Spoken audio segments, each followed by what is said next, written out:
કોંગ્રેસ નેતા પરેશ ધાનાણીએ અમરેલીના ધારાસભ્ય કૌશિક વેકરિયાને જાહેરમાં પડકાર ફેંક્યો હતો અને જે રીતે હાલ રાજકારણ અમરેલી જિલ્લામાં પત્રકાંડના કારણે ગરમાયું છે અને પાટીદાર સમાજની યુવતીને જેલ જવાનો પણ વારો આવ્યો હતો અને પાટીદાર સમાજની યુવતી સામે ગુનો નોંધાયો હતો તે મામલાના સંદર્ભમાં જાહેરમાં ચર્ચા કરવા માટે પરેશ ધાનાણી દ્વારા જે ઓપન ચેલેન્જ પડકારવામાં આવી હતી તે બાબતના સંદર્ભમાં ગઈકાલે 6 વાગ્યા સુધી ધારાસભ્ય કૌશિક વેકરિયા છે તેઓ ઘટના સ્થળ એટલે કે જે રાજકમલ ચોરો છે ત્યાં પહોંચ્યા નહોતા, તેને જ લઈને પરેશ ધાનાણી બરોબરના રોષે ભરાયા હતા અને ત્યારબાદ તેમણે સીધા જ આરોપો લગાવવાની શરૂઆત કરી હતી.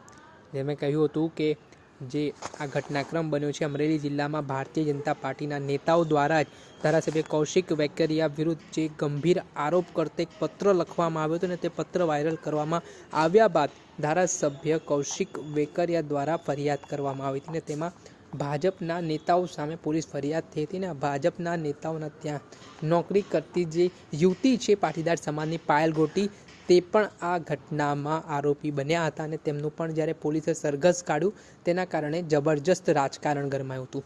આ બાબતના સંદર્ભમાં પરેશ ધાનાણી છે તે પાટીદાર સમાજની યુવતી પાયલ ગોટીના સમર્થનમાં આવ્યા છે અને તેમને ન્યાય અપાવવા માટે હવે તમામ મોરચે લડી લેવાના મૂડમાં પણ જોવા મળી રહ્યા છે.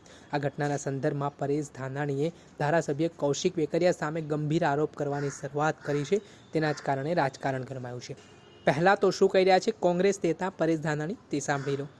ભાઈ વેકરિયાને ગઈકાલે સવારે મેં જાહેર નોતરું આપ્યું હતું કે કૌશિકભાઈ રખેને અમારી ચૂક થાય. ભારતીય જનતા પાર્ટીના આગેવાન કાર્યકર્તાઓએ તમારા વિરુદ્ધ ભારતીય જનતા પાર્ટીના નેતૃત્વને જે ફરિયાદ કરી છે અને એ ફરિયાદમાં જે ગંભીર મુદ્દાઓને ઉપસ્થિત કર્યા છે કે કૌશિકભાઈ તમારી છત્રછાયા નીચે ગામે ગામ દારૂની હાટડીઓ ખોલાણી છે, પોલીસ હપ્તા ઉઘરાવતી હોય એવું તો સાંભળ્યું હતું. આ લોટકા ધારાસભ્ય એણે પોલીસ પાસેથી હપ્તા ઉઘરાવવાનું ચાલુ કર્યું એવું ભારતીય જનતા પાર્ટીના કાર્યકર્તા છે. શેત્રુંજી નદીમાંથી સરકારને રેતીની રોયલ્ટી મળે અને મારા જિલ્લાના ગરીબ માણસ એના ઘરનું સપનું ચાલુ થાય એની અમે વારંવાર માગણી કરી, પણ શેત્રુંજીમાંથી કાયદેસર રેતી ખનનની મંજૂરી ન અપાવી. ઇકો ઝોનમાં શેત્રુંજીના પટને તાળું મરાયું અને એ રેતી ખનન માફિયાઓ કોની છત્રછાયા નીચે ખુલ્લા ફાયલા છે એનો સવાલ ભારતીય જનતા પાર્ટીના કાર્યકર્તાએ ઉઠાવ્યો હતો. કોન્ટ્રાક્ટરો પાસેથી કમિશન કોણ લે છે એવો સવાલ ભારતીય જનતા પાર્ટીના કાર્યકર્તાઓએ તમારી સામે ઉઠાવ્યો છે. ત્યારે આ 7 મુદ્દાઓ આજ અસલી પત્રની જાહેરમાં જનતાનો ચર્ચાનો ચોરો એવો કાર્યક્રમ અમે નિષ્પક્ષ રીતે આયોજિત કર્યો. રખેને અમારી ચૂક ન થાય એટલે અમે એને વિનંતી કરી છે કે માનની કૌશિકભાઈ આપ આજે સાંજે 6 વાગે ડૉક્ટર જીવરાજ મહેતાની સાક્ષીએ રાજકમલ ચોકમાં આવો અને તમારા ઉપર તમારી પાર્ટીના ભારતીય જનતા પાર્ટીના આગેવાનોએ જે કાંઈ આરોપ લગાવ્યા છે રખેને ખોટા હોય તો એની ખુલ્લા મુન્ને ચર્ચા કરે.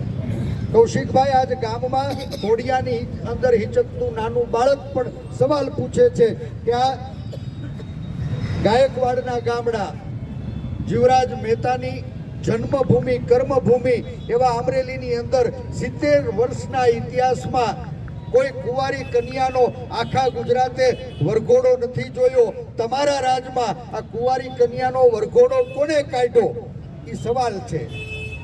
માનની કૌશિકભાઈ એક નિર્દોષ દીકરીને કોના ઈશારે પગમાં પાટે હુવડાવીને પગમાં પટ્ટા માર્યા એ અમરેલી અને ગુજરાતની જનતાના મનમાં સવાલ છે. રખેને આપ નિર્દોષ હો તો આ મંચ ઉપરથી અમારે તમારી માફી માંગવી જોઈએ. એટલે આજે એક્ઝેક્ટ 6ના ટકોરે ટ્વિટર હેન્ડલ ઉપર ફરીથી અસલી પત્રની જાહેરમાં ચર્ચાના ચોરે ભાઈ કૌશિક રાજકમલ ચોક તમારી રાહ જોઈ રહ્યો છે એવું મેં નિવેદન કર્યું છે અને અપેક્ષા રાખું કે કૌશિકભાઈ જરૂરથી ડૉક્ટર જીવરાજ મહેતાની સાક્ષીએ આ રાજકમલ ચોકમાં આયોજિત જાહેર જનતા અને મીડિયાના પ્રતિનિધિઓની વચ્ચે એની સામે જે ભારતીય જનતા પાર્ટીના કાર્યકર્તાઓએ આરોપ લગાવ્યા છે એની ચર્ચા કરશે.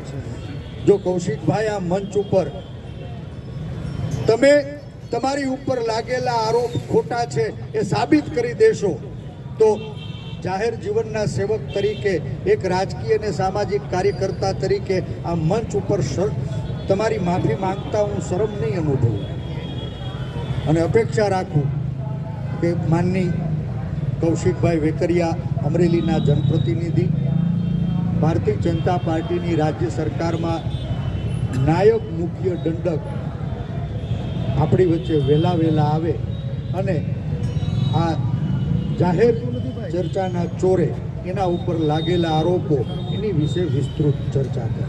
મિત્રો, આપ સૌ ઉપસ્થિત છો. એક જાહેર જીવનના કાર્યકર્તા તરીકે રાજકીય આંચળો હેઠે ઉતારી અને બિન રાજકીય ચર્ચાના મંચ ઉપર આ ભાગીદાર થવા આવ્યા છો.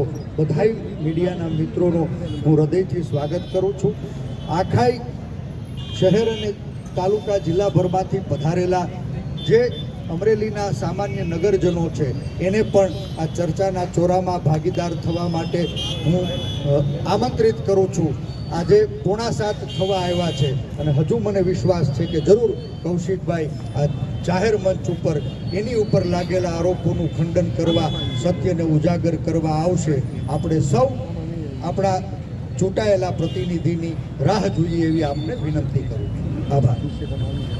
હતા કોંગ્રેસ નેતા પરેશ ધાનાણી, જે તેમનું નિવેદન સામે આવ્યું છે. એક સ્ફોટક નિવેદન કહેવાય રહ્યું છે અને તેના જ કારણે રાજકારણ પણ ગરમાયું છે. વાત આટલેથી ન અટકતા પરેશ ધાનાણી એવું પણ કહ્યું છે કે જે પત્ર ભાજપના નેતાઓ દ્વારા તેમના વિરુદ્ધ લખવામાં આવ્યો છે તે પત્ર સાચો જ છે. જો ખરેખર આ પત્ર ખોટો હોત તો ધારાસભ્ય કૌશિક વેકરિયા છે તે ડિબેટ કરવા માટે આવ્યા હોત ને તેમના પર જે લાગેલા આરોપો છે તે આરોપોને લઈને તેઓ આ ઘટનાને ખોટી પાડી શકતા હોત, પરંતુ તેઓ છે ચર્ચામાં નથી આવ્યા. તેના કારણે પરેશ ધાનાણીએ અનેક પ્રકારના સવાલો છે તે ઉઠાવતા ફરી એકવાર અમરેલી જિલ્લાનું રાજકારણ ભર શિયાળે ગરમાયું છે. દર્શક મિત્રો, એન કવરેજ ન્યૂઝને આપ લાઇક કરી લો, સબસ્ક્રાઇબ કરી લો અને શેર કરવાનું ભૂલતા નહીં.